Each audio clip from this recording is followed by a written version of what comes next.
कबीर, जब तुम मेरी लाइफ में आए थे ना, मैं एक हादसे से निकलकर एक दूसरे हादसे में जा रही थी।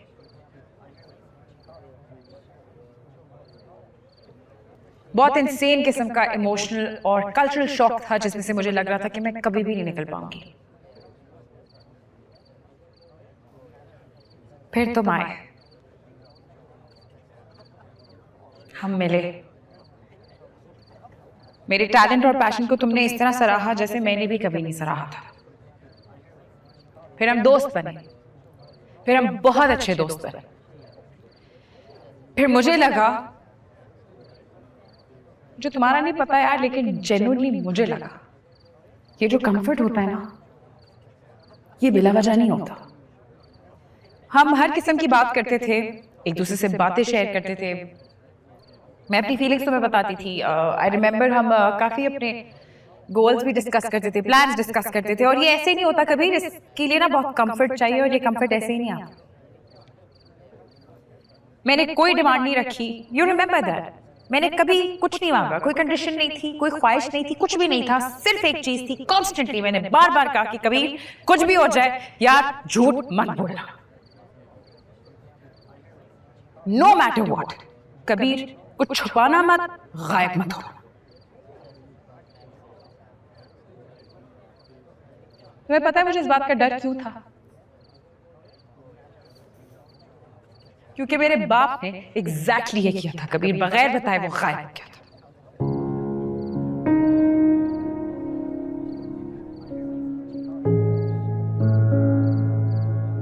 और तुमने भी एग्जैक्टली किया मेरे साथ।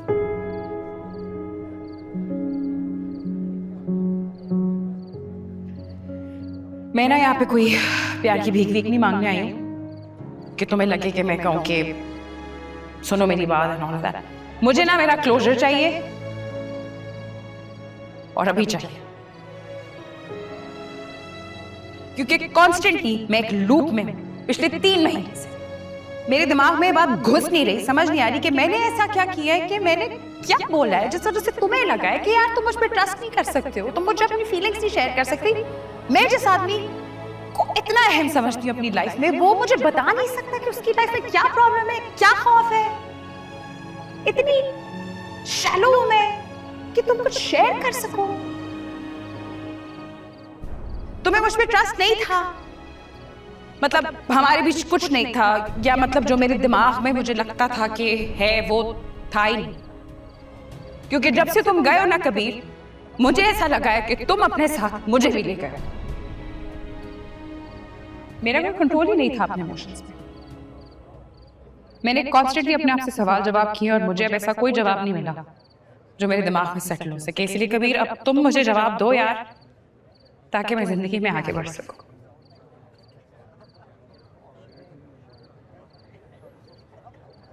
तुम्हारे सब सवालों का जवाब तुम्हें वही कबीर दे सकता है जिसे तुम लाहौर में मिली थी।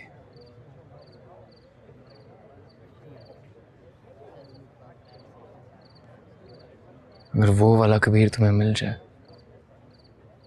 तो मुझे भी बता देना।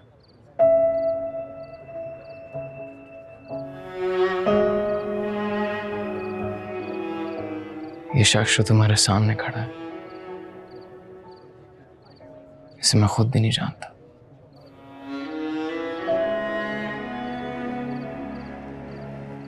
ये तुम्हें क्या बताएगा?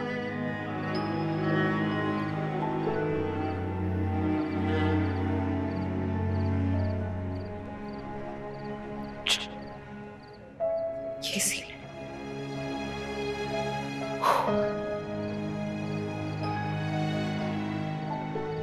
फिर तो मेरे लिए आप अजनबी है मखदूम साहब।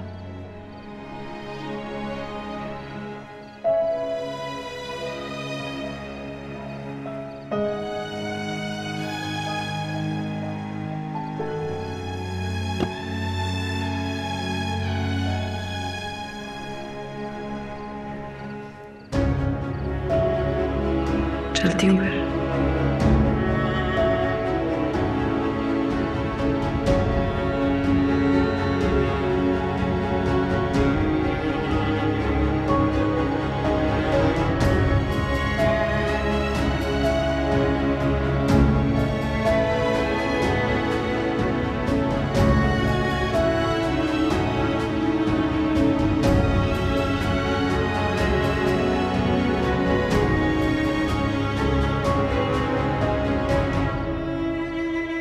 इसीलिए उसे हवेली बुलवाया था ताकि ये तमाशा ना हो, लेकिन वही हुआ। ये बात करने का कौन सा तरीका है भाई? लोग हमारे सामने ऊंची आवाज तो क्या, नजर उठा कर नहीं देखते। और वो मखदूम साई की मोहब्बत के किस्से सुना रही थी, ये सोचे बगैर कि कहां और किन लोगों के दरमियान खड़ी है। ये सब तो होना ही था। अगर कबीर उसके सामने आ जाता, पहले ही उससे बात कर लेता, तो आज ये जो हुआ है ये नहीं होना था। ये कौन सा तरीका है बात करने का? तरीके से भी बात हो सकती है। अच्छा, अब तो जो होना था सो हो गया। आप क्यों अपना ब्लड प्रेशर हाई कर रही हैं? कहाँ है कबीर? पानी लाऊं मैं आपके लिए? मैं पूछ रही हूँ कबीर कहाँ है? मैं देखती हूँ। रिलैक्स, जा रही हूँ।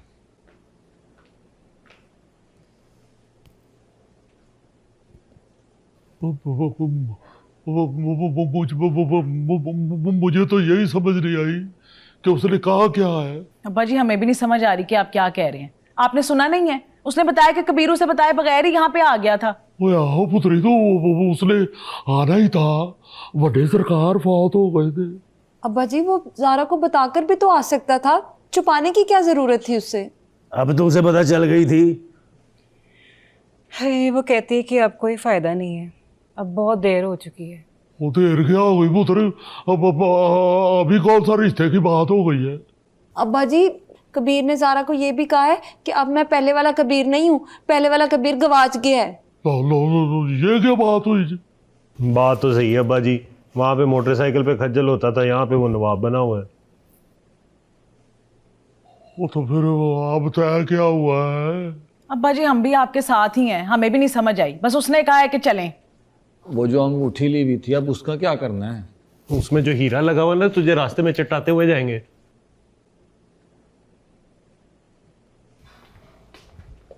आप लोग तैयार नहीं हुए? पैकिंग नहीं की अभी तक?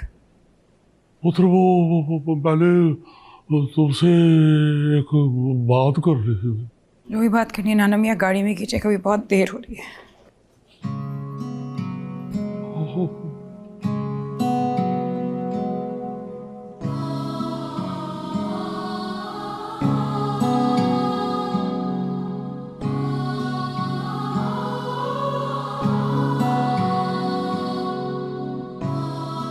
We talk.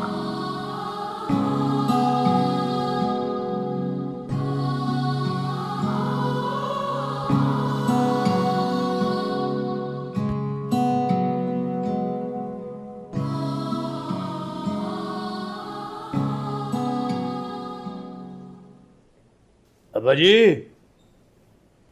अब्बा जी, प्राविशी, प्राविशी।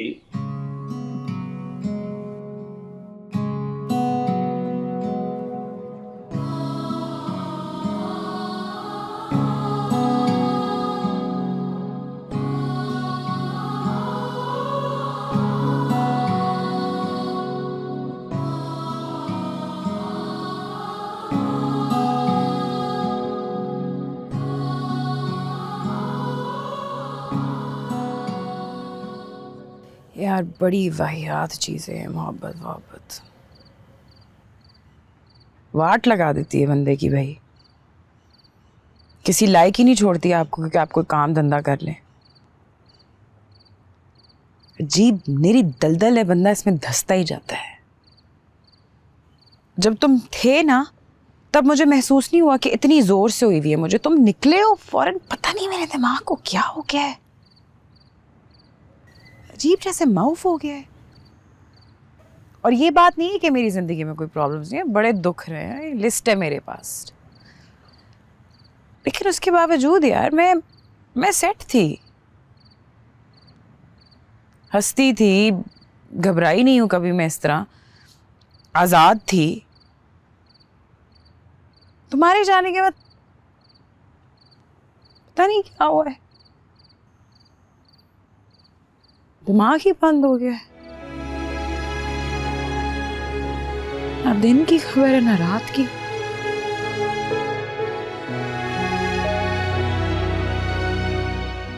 पता नहीं मैं तुम्हारे जाने के बाद तुम्हें ढूंढ रही थी या खुद को।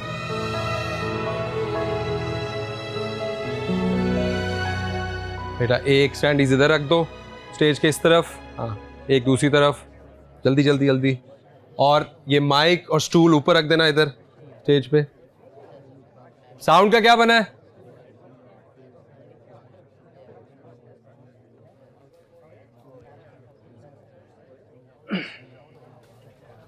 तुम यहाँ क्या अफसानवी किरदारों की तरह खाली हॉल में बैठी स्टेज देख रही हो? क्या? कुछ नहीं, तुम्हें आज यहाँ देखकर बहुत खुशी हुई। क्यों?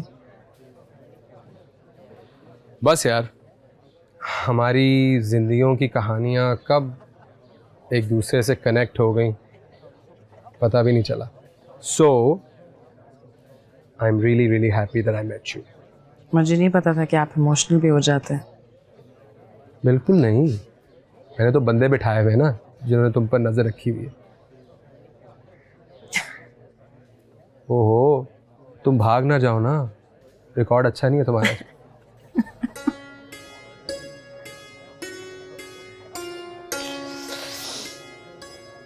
थैंक यू,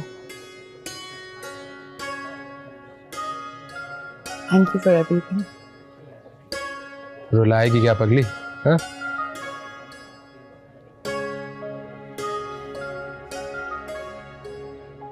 और राजू, और जल्दी तैयार हो जा पुत्र। रहीला, रहीला, और जल्दी तैयार हो जा, गाड़ी आने वाली है। गाड़ी क्यों मंगवा लिया तुमने? क्या इन कपड़ों में मैं रिक्शे में जाता? इन कपड़ों में तुम मोटरसाइकिल पे भी जा सकते हो। ओए, तुम तैयार हो गई हो कि नहीं? मैं तो तैयार हूँ, बस वो हिना पार्लर गई भी है। ना भला उसे पार्लर जाने की क्या जरूरत थी? है, इतना अहम दिन है, वहाँ सारे होंगे। तो क्या वो सारे तुम्हें देखने आए होंगे? तो और क्या, हम जारा की फैमिली है, सारे हम ही देखेंगे। और मैंने तो फुल तैयार होके जाना है। और तुम्हारी तैयारी होने ना, फंक्शन लेट करवा देना है। नहीं होती देर, खुद तैयार हो गया ना, हमें भी सुकून से होने दो। चलो चलो। और सलीमा, और सलीम ओए, चलो इधर करो बात, दूसरा भी तो बात सुनते, चलो इधर करो। ओ आफरीन जल्दी कर ले, पाए ने रौला पाया हुआ है। वैसे हम कुछ जल्दी नहीं जा रहे। ओ हमें तो सबसे पहले जाना चाहिए ना, हम तो घर वाले हैं। अब्बा जी है ना वहाँ पे जारा के साथ। ओ अब्बा जी तो खैर छोड़ो। मैंने पैंट कोट पहना था। कोई नहीं, ये बहुत अच्छा लग रहा है, ऐसे ही जाओ। ये क्या बात हुई, सब अपनी मर्जी से तैयार हो रहे हैं, तो फिर मेरे साथ ऐसा क्यों? वो दे देना जो मांग रहा है। कपड़े नहीं इस्त्री हुए ना सलीम। वो तो मैं इस्त्री कर दूंगा। ले पहले तुम खुद तो तैयार हो जाओ। मैं तो बस तैयार हो गया हूँ, तू जल्दी कर, इससे पहले के पायन की एक और आवाज आए। चलो बेटा तुम भी जल्दी आ जाओ। आ रहा है बस।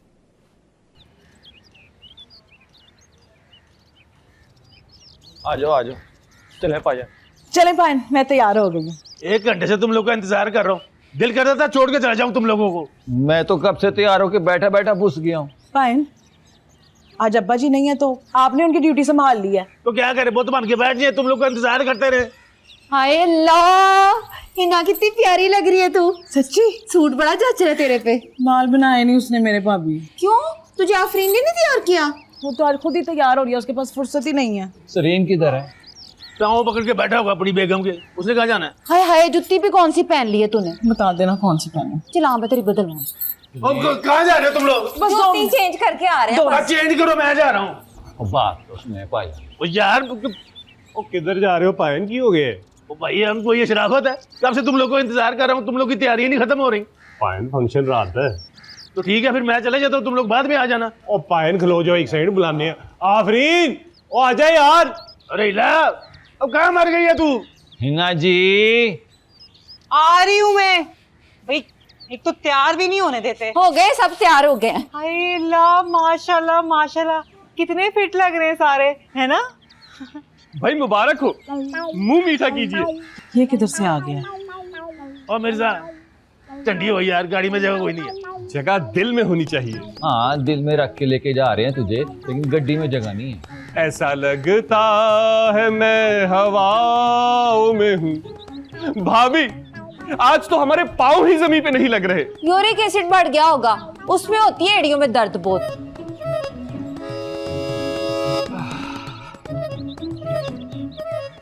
दावतनामा आया है हमें। कहाँ से आया है दावतनामा तुम्हें? बल्ली मारा की पेचीदा दलीलों की सी गलियों से। है कि बुला है? जानते थे कूड़ो। हमसाया मुल्क से मुशायरे में शिरकत का दावतनामा आ गया। ओ भाई देर हो रही है हमें, बाद में तेरे अफसाना सुन लेंगे, बाद में मिलते हैं। चलो। अब कहाँ मिलते हैं? अब तो हम कभी दिल्ली, कभी आगरा, कभी लखनऊ, कभी कलकत्ते। हाँ हाँ पता है, बहुत अच्छा लगा आपसे मिलके। चलो भाई चलो।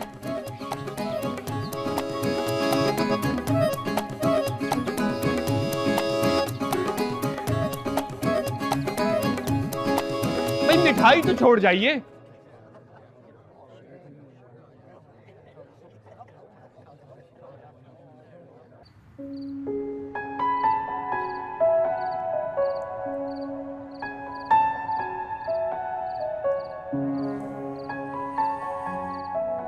इंसान एक ही वक्त में रियलिटी, फैंटेसी दोनों दुनियाओं में नहीं रह सकता। बाबा के जाने से पहले तक मैं फैंटेसी में रह रहा था। कोशिश की थी उन्होंने,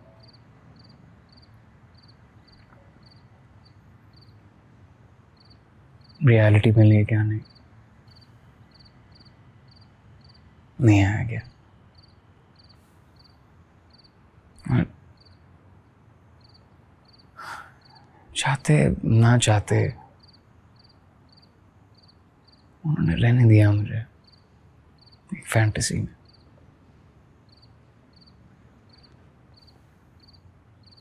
इस बात का अंदाजा मुझे जाने के बाद हो, जब रियलिटी में कदम रखा।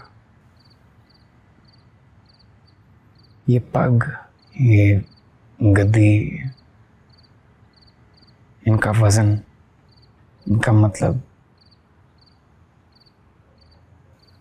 बात का अंदाजा मुझे ये पहन के और गद्दी पे बैठने के बाद ही हुआ था। पहले ये बोझ नहीं उठाया जा रहा था।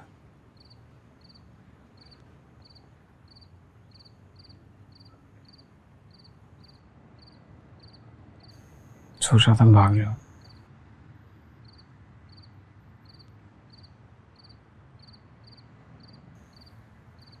भागने लगा ही था कि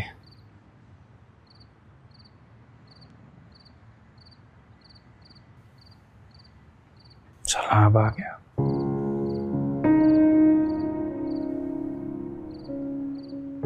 सब कुछ बह गया, गांव के गांव, घर, हर वाले बह गए, फसलें, मवेशी, अनाज, सब कुछ। उन हालात में भी सब लोग अपनी जिंदगी के लिए लड़ रहे थे। और फिर इस बात पर शर्म आई कि हम इन इलाकों के वाली वारिस हैं। हमारी जिम्मेदारी थी, हमने नहीं निभाई।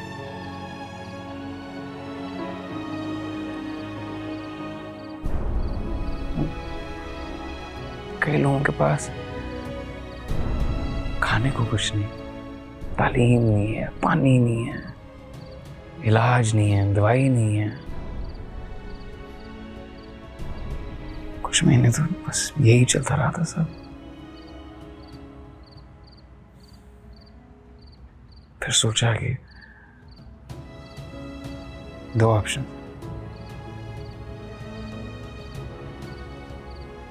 यहाँ तो तकदीर ने जो लिखा है बस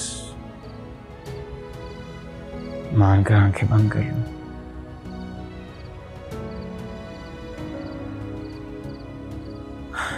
या फिर प्रैक्टिकली कुछ करूं लोगों के लिए, हेल्प करूं उनकी। ये डेस्टिनी, तकदीर, फेट कितनी अजीब चीज़ें हैं ये।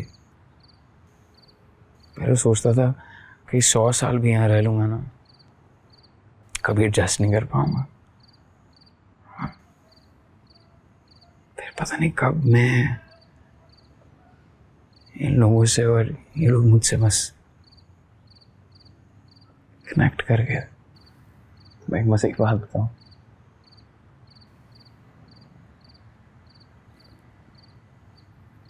एक अम्मा मिली मुझे, कहती हैं साईं तबीयत खराब है, दम कर दो। अभी डॉक्टर के पास जाए? नहीं साईं, दम कर दो। मैं मुलाजिम को कहा, आपने क्या डॉक्टर के पास ले जाओ? नहीं साईं, आप दम कर दो, डॉक्टर के पास कल चली जाऊंगी। मैंने एमी बस मुंह में बस कुछ बोल के तो फूंक दिया उन पर।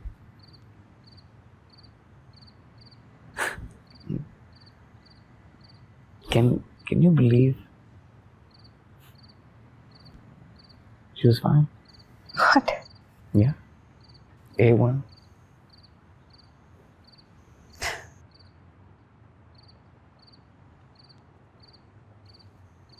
साईं तो साईं, साईं की भूख भी शायद।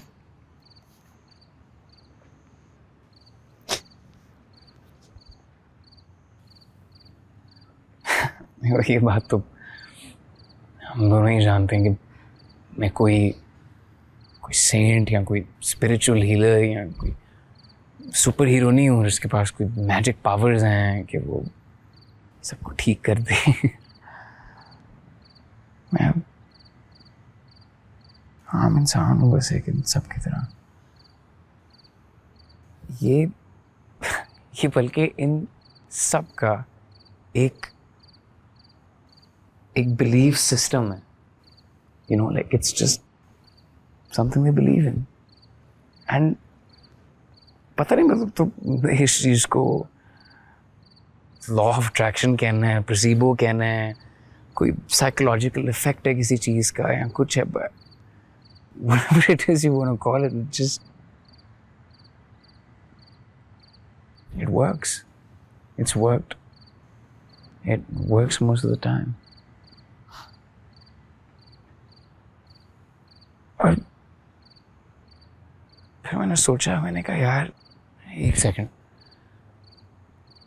अगर मैं इन्हीं का एक पूरा बिलीफ सिस्टम को लूँ और उस पूरी चीज़ को प्रॉपर चैनलाइज करूँ और यूज़ करूँ how they view me in all of this, कि उनकी ज़िंदगी में कोई ना कोई बेहतरी आए, इनके अपने फ्रेम ऑफ माइंड से, इनके level of whatever you want to call this, मतलब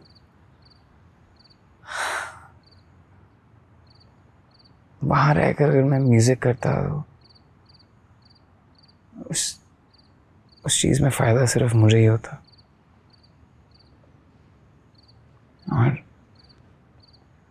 यहाँ रहकर मैं दूसरों की ज़िंदगी में बेहतरी ला सकता हूँ।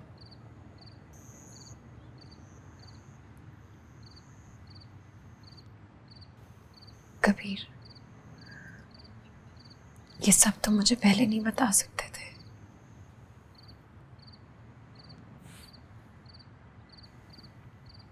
देखो, मैं 5 मिनट हुए हैं बात करते हुए और मैं फिर से उस पुराने कबीर में वापस स्लिप हो रहा हूँ। मैं वो कबीर नहीं हूँ जिससे तुम लाहौर में मिली थी, बड़ा डायलॉग मारा था। अच्छा खासा कैरेक्टर बनाया हुआ था मैंने, सारा मेहनत ज़ाया कर दिया। क्यों बनाया हुआ था कैरेक्टर? इसी फेकनेस से तो तुम भागते थे ना, तुम्हें यही तो नहीं पसंद थी अपनी फैमिली के बारे में। क्यों बनाया हुआ था कैरेक्टर? जैसे हो वैसे रहो और मुझे तो बताओ, ये सब पहले बताने में मौत पड़ी थी।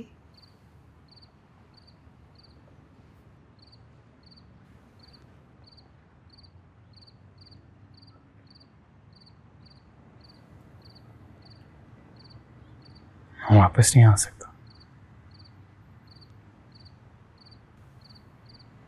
मैं तुम्हें यहाँ बांध कर नहीं रख सकता।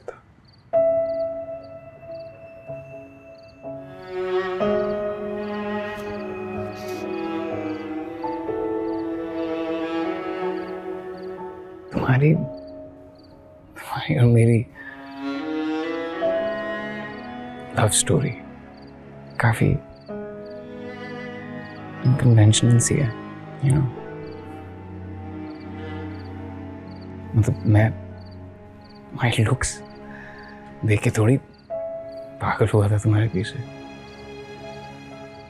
My love at first sight was your talent. When I saw you on stage.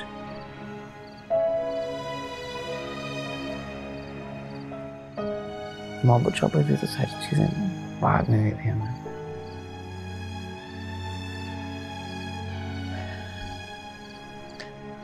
हमारा वाइंड अप भी कितना अनकन्वेंशनल है ना। स्टार्ट भी तो अनकन्वेंशनल था।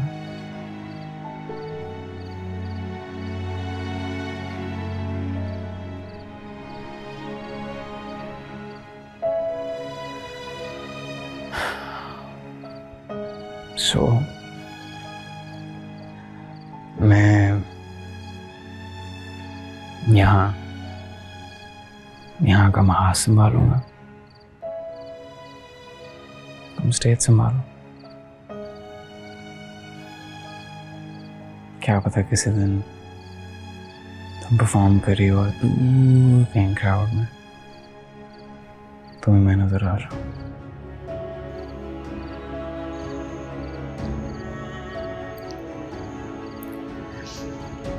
मैं सैड हो रही हूँ। तुम हो सकती हो।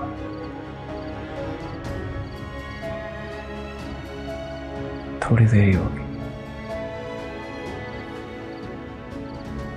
वैसे ही तुमसे ज्यादा सैड रहा नहीं जाना।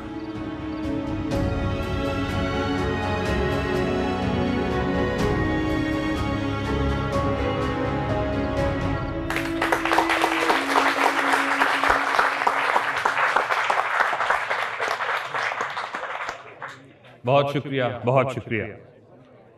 सबसे पहले वो कलाम पेश करना चाहूंगा जिसने इंटरनेट पे धूम मचा दी। लाखों नहीं बल्कि करोड़ों व्यूज आए, हजारों लोगों ने रील्स बनाई और ट्विटर पे तो ट्रेंड किया। तो पेश खिदमत है वफा की मूरत हो। वफा की मूरत हो। वफा की मूरत हो, खूबसूरत हो। वाह वाह वाह वाह। वफा की मूरत हो, खूबसूरत हो, प्यार के लिए यही काफी है। मैं मर्द हूं, तुम औरत हो। क्या कहलो, क्या कहलो। बहुत शुक्रिया, बहुत नवाज़िश। और एक गजल जिसकी आमद आज ही हुई। ये गजल आज की शाम के नाम, आज की शाम के खास मेहमानों के नाम। इनायत हो मिर्जा साहब, इनायत हो। बिखरी हुई हैं खुशबुएं, बिखरी हुई है खुशबुएं। वाह। बिखरी हुई हैं खुशबुएं, कौसे कज़ा है हर सू। वाह वाह वाह। बिखरी हुई हैं खुशबुएं, कौसे कज़ा है हर सू। ये आमदे बहार है या तुम लौट आई। क्या कहलो, क्या कहलो, क्या कहलो। वाह वाह वाह वाह। कई जमानों का गम ओढ़े फिर रहा। वाह। अच्छा। कई जमानों का गम ओढ़े फिर रहा हूं। एक शाम जो तुमने मुझे अपनी शॉल पहनाई। वाह वाह वाह वाह वाह वाह वाह वाह। क्या कहले, क्या कहले, क्या कहले। और शेर सुनिएगा। आज का मौसम वाकई शदीद है। वाह। वाह वाह। आज का मौसम वाकई शदीद है, या ये हवा भी तुझको छू के है आई। हाय हाय हाय, क्या कह ले, क्या कह ले। और ऐसा जानलेवा मकता है कि इसे लिखने के बाद मैंने कलम तोड़ दिया। अल्लाह रहमत कर, नया ले लेंगे, नया ले लेंगे। मुझको डॉक्टर ने मीठा बंद किया है। हाय हाय, शुगर होगी बेटे, शुगर होगी। मुझको डॉक्टर ने मीठा बंद किया है और तुम फिर मुझसे मिलने चली आई।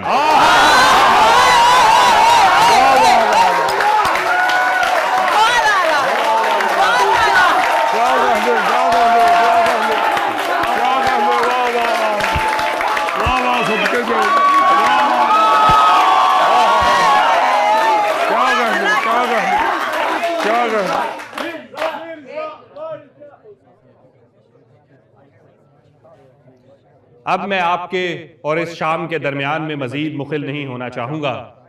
दावत देना चाहूंगा उन फनकारों को जिनके लिए आज ये महफिल सजाई गई है। द नाना एंड नवासी show, please welcome Nana and नवासी।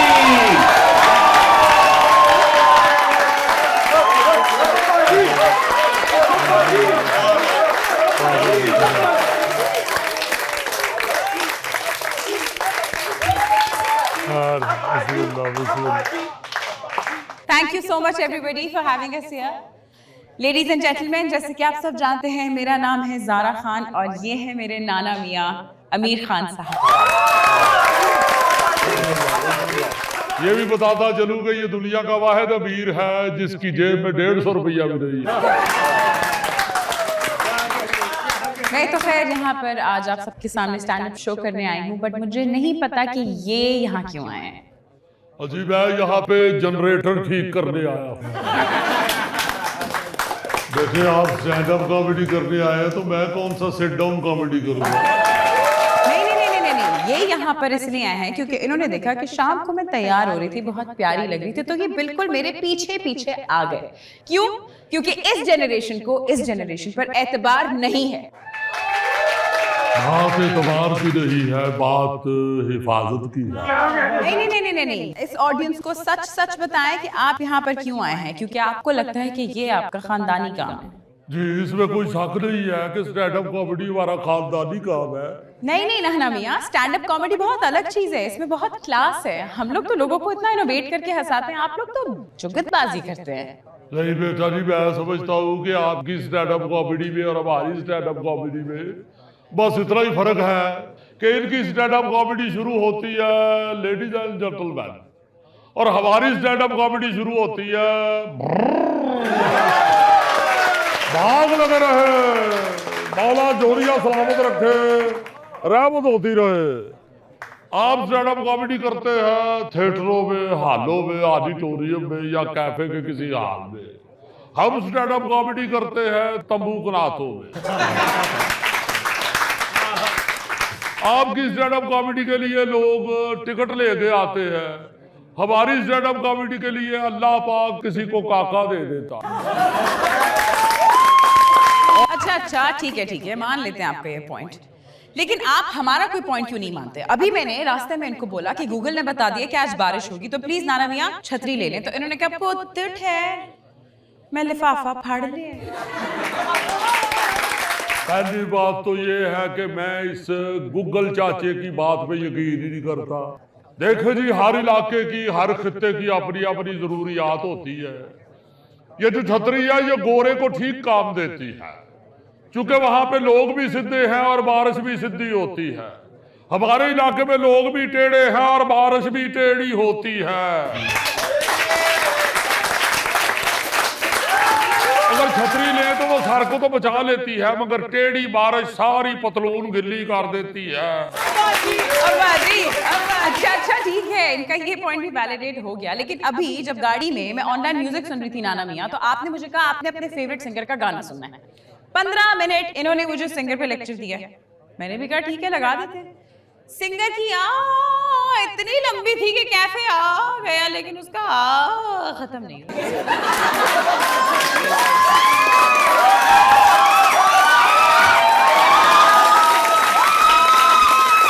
भाई इसका तो मतलब है कि हमारे दौर के जो सिंगर है वो साथ अल्लाह के फजल से मंजिल पे भी पहुंचाते थे।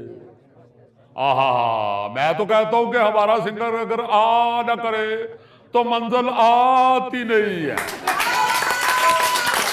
तो मैं समझता हूं कि आला गुलूकार हमारे जमाने के ही होते थे। ओ यार, एक तो मैं इनके जमाने से बड़ी तंग हूं। इतनी तंग के हमारे जमाने में पैदा ही नहीं हुई। मतलब कुछ भी कर लो, ये लोग बार बार कहते हैं हमारे जमाने में तो ये होता था, तुम लोगों ने अपने जमाने में तो कुछ देखा ही नहीं। कुछ भी सोच लो, हमारे जमाने में तो हम ये सोचते थे, तुम लोगों के जमाने में तो तुमने कुछ सोचा ही नहीं। हत्ता कि अगर हम ये कहते कि भाई हमने अपनी जिंदगी जाया कर दी है, तो कहेंगे बस कर दो, तुम लोगों को क्या पता कि हमारे जमाने में हमने किस लेवल पे जिंदगी जाया की थी।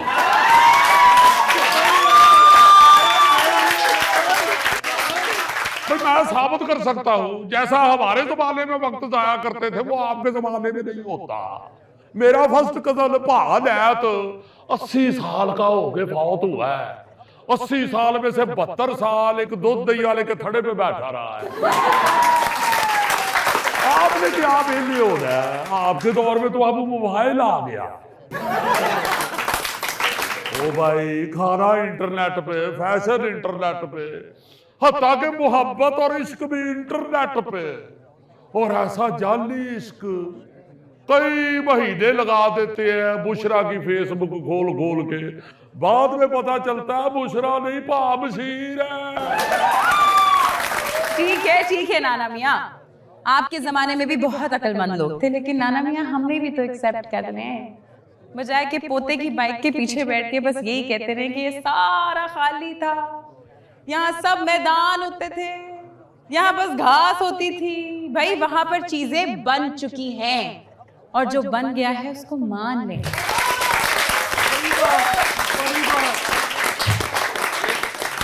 वैसे हम भी मान लेते हैं, मगर खुदा के वास्ते इस तबीरो तरक्की में हमें इतना ना दबा दो कि हमारा साह ही कुटे आ जाए। आई थिंक इट्स टाइम कि हम इस बात को एक्सेप्ट करें कि ये जनरेशन बहुत ज्यादा एक्सेप्टिंग है। इस जनरेशन की वजह से ही आज हम यहाँ हैं। इसीलिए इस जनरेशन के लिए हमें थोड़ा सा फ्लेक्सिबल हो जाना चाहिए। नाना मियाँ हमसे वादा करें कि इनकी जनरेशन हमारे साथ एक्सपीरियंस शेयर करेगी और हमारी जनरेशन इनके साथ इनोवेशन।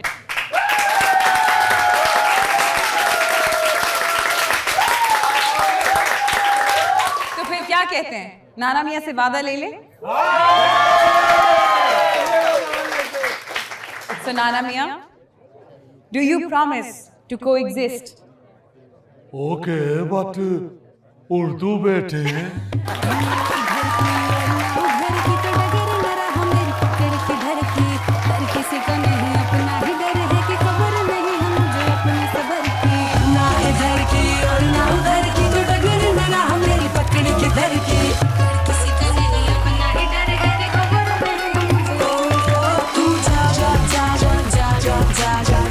जाग और रुकना नहीं।